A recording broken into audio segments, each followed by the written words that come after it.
Jérôme Akmouche, vous voulez embrayer sur peut-être l'action Talent 2020, expliquer les profils que vous avez rencontrés dans cette action?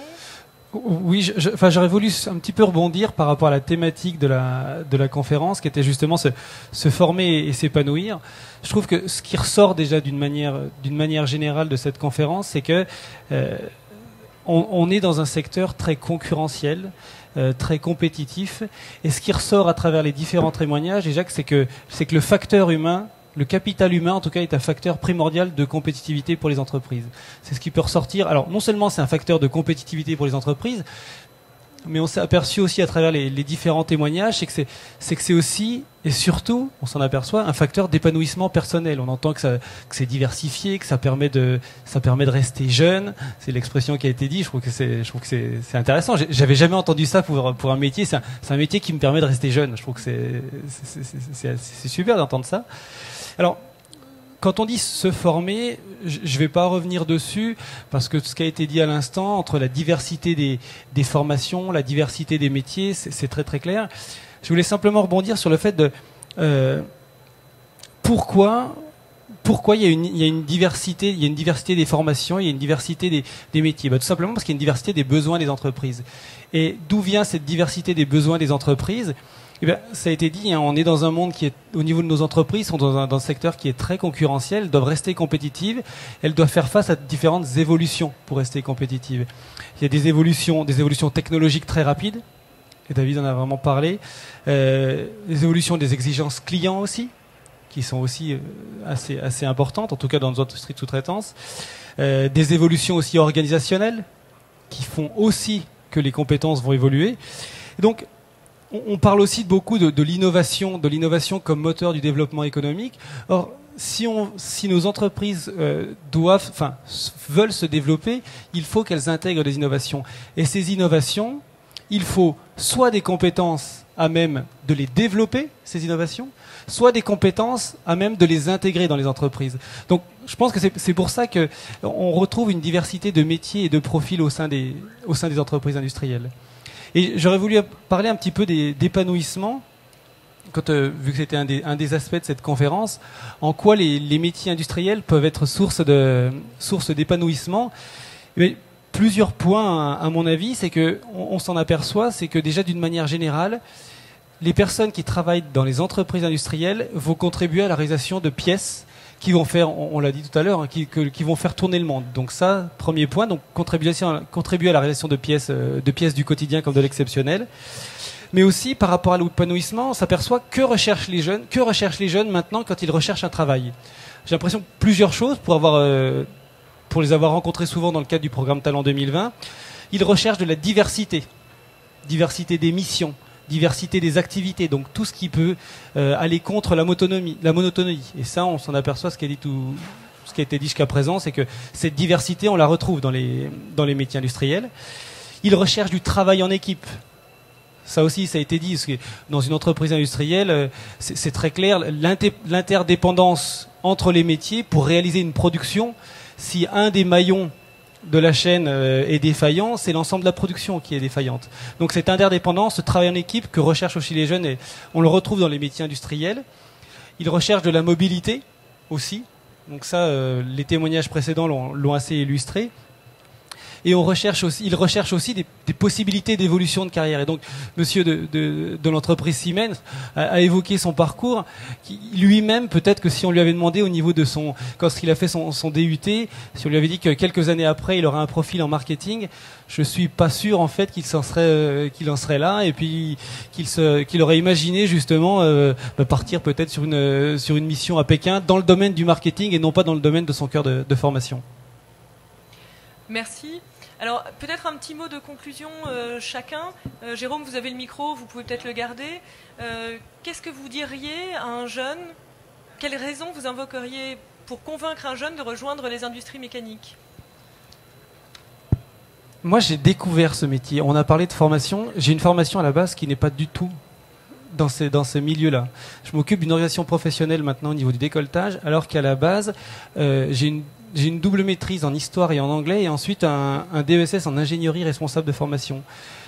Et j'ai l'impression que ce qui me permet vraiment d'orienter et de parler aussi bien de ces métiers, c'est que je les ai découverts d'un œil très neuf sans être vraiment dedans. Donc moi ce que je dis souvent, c'est que c'est vraiment un monde à découvrir, alors que il y a une image des métiers industriels qui n'est vraiment pas à la hauteur, mais vraiment pas à la hauteur de ce qu'est l'industrie maintenant. Monsieur Bouvier ?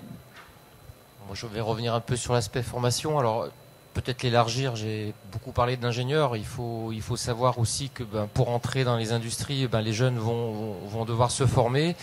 Et moi, l'idée que je veux faire passer, c'est que les formations, justement en alternance, d'une manière générale, comme l'apprentissage par exemple, c'est une solution vraiment très intéressante à la fois pour les jeunes, parce que ils sont pas tous formatés pour faire de l'école du matin au soir toute la semaine et 4 semaines par mois.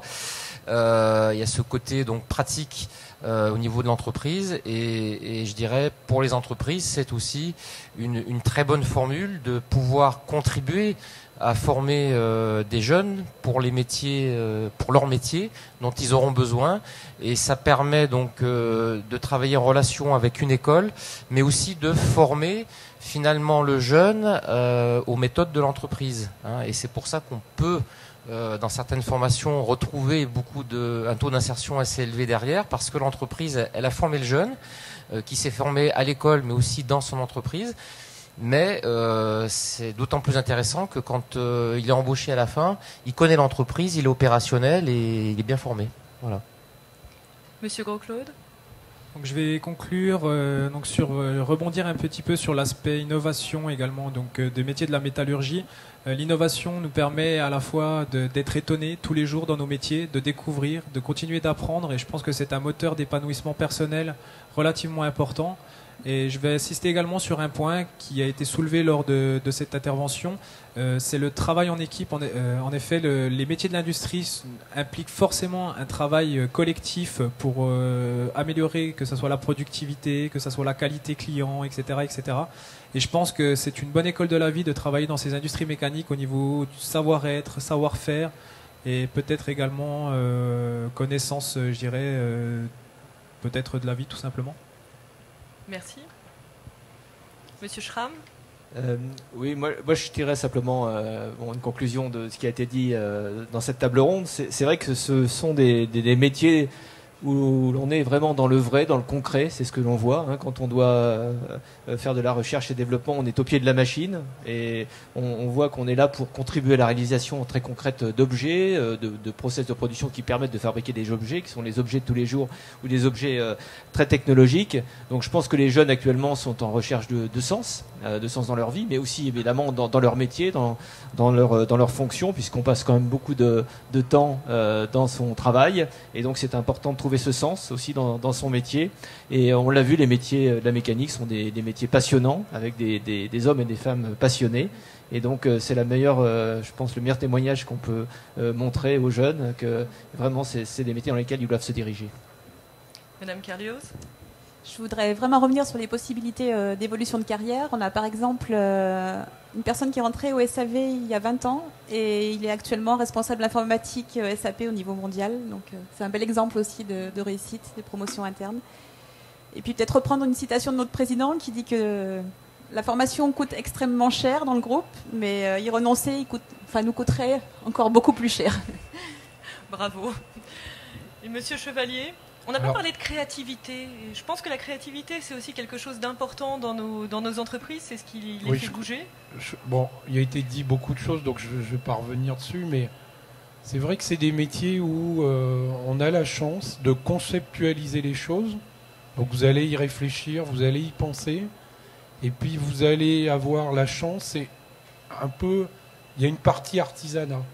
Donc vous allez réaliser les choses, et vous avez à la joie de la voir fonctionner. Et voire peut-être même de l'utiliser après dans un autre contexte. Donc c'est vrai, il y a énormément de pièces de mécanique, par exemple, qui vont rentrer dans la conception des avions. Vous allez partir en vacances, et bien, vous avez un peu participé au fait qu'on puisse partir en vacances en avion. C'est une petite joie, mais c'est toujours agréable. Jérôme Akmouche, vous vouliez dire le mot de la fin? Je voulais essentiellement rebondir sur ce qu'a dit David, sur l'aspect que l'on apprend tous les jours et sur cette notion d'innovation. L'innovation, en plus, dans nos métiers, elle n'est pas réservée qu'au seul niveau ingénieur. L'innovation, en plus, Monsieur Schramm l'a dit très justement, hein, la taille moyenne des entreprises industrielles, on se situe aux alentours de 60 personnes. Donc, cela nécessite une certaine polyvalence. Et donc, l'innovation, elle est nécessaire dans chacun des métiers. Ça peut être parfois, selon la taille des entreprises, un processus très formalisé, l'innovation, mais parfois aussi, on exige au niveau des collaborateurs des entreprises que cette innovation soit présente. Elle se fait presque au quotidien parfois.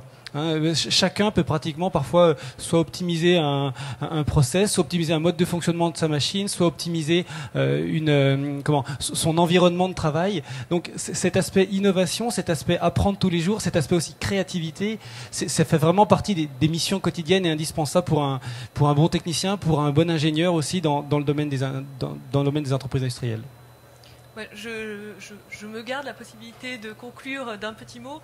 Je me rappelle le discours d'une jeune femme qui travaille dans une entreprise de technologie de production dans le secteur de la vision industrielle, qui me disait son bonheur de travailler dans ce domaine où le matin, elle pouvait aller dans une entreprise agroalimentaire et réfléchir à une problématique liée à l'empaquetage du saumon dans une entreprise avec les problématiques liées à la congélation, où l'après-midi, elle se retrouvait dans une entreprise liée au domaine du luxe, où elle avait une problématique liée au traitement du cuir pour faire fabriquer les sacs dont toutes les femmes rêvent pour Noël, par exemple. Messieurs, je fais passer un message au passage. Et puis, le lendemain, elle se retrouvait dans un hôpital à réfléchir à comment sécuriser ce secteur et comment proposer des nouvelles solutions pour faire en sorte qu'on puisse mieux suivre, mieux tracer les outils qui sont utilisés par les chirurgiens, savoir vérifier qu'ils n'ont pas déjà été utilisés précédemment. Donc vous voyez déjà, rien qu'avec ces trois exemples, qu'en l'espace de 2 ou 3 jours, elle avait rencontré des gens très différents, elle avait côtoyé des secteurs d'activité très différents, et elle avait contribué à l'évolution de notre société, je pense. Hein. L'industrie contribuent tous autour de cette table, vous contribuez à l'évolution de notre société, de notre industrie. Merci à tous, en tout cas, de votre participation. Et puis, vous pourrez retrouver ces conférences sur le site, notamment sur le site techdeprod.com, tech2prod.com, très prochainement. N'hésitez pas à les consulter, à les regarder à nouveau. Merci beaucoup, messieurs, dames.